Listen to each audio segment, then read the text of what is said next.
Very happy today to introduce you to the S-70 UAS U-Hawk.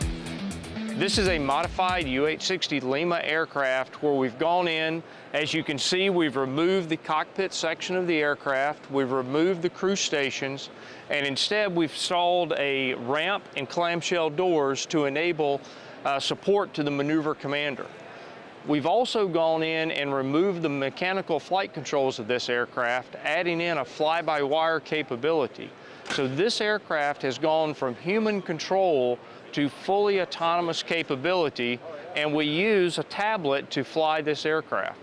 So with this tablet, we can actually take the aircraft all the way through startup. We can fly the mission, and then we can bring the aircraft back home and complete a shutdown on the aircraft, fully autonomously. So one of the key things about this aircraft is the additional cargo space that we've put in the front by removal of the cockpit.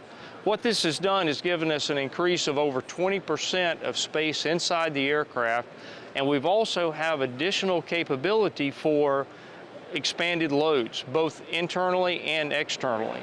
So this aircraft can carry a total of 10,000 pounds of either mission equipment or sustainment. We put 7,000 pounds internal, and then the cargo hook can carry another 8,000 pounds, but we have a combined 10,000 pound capability. Also, by moving the cockpit out, it gives us a much longer cargo area, so we can actually carry a HIMARS pod complete with 6 HIMARS rockets for long-range precision fires. As we walk down the aircraft, I can show that we've removed the crew chief windows because this is truly unmanned. And then we've also taken the cargo space in the back and done some modifications to it. So as we look at the rear of the aircraft here in what usually is the troop area, we have installed our launched effects quiver. Now this quiver is a modular capability that we can kind of plug and play in any aircraft in about an hour.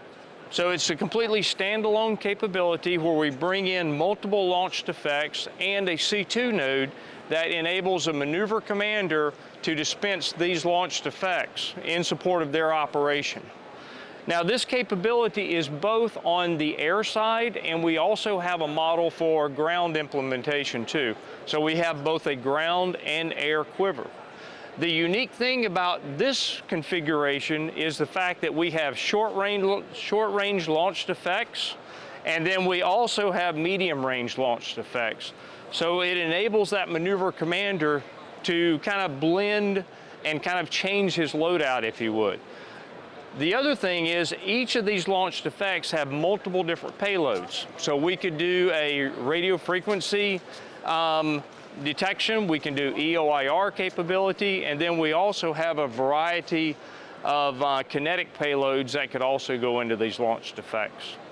So one of the things about the entire capability here is we are blending an ecosystem of uncrewed vehicles, right? So we have the U-Hawk capability, then we also have the launched effects quiver delivering mass launched effects. And then we also, if I could direct your attention up to the Nomad 100, which is our VTOL UAS. We look at putting all of these capabilities together, doing that uncrewed ecosystem that is enabling maneuver not only for the ground maneuver commander, but for the aerial maneuver commander.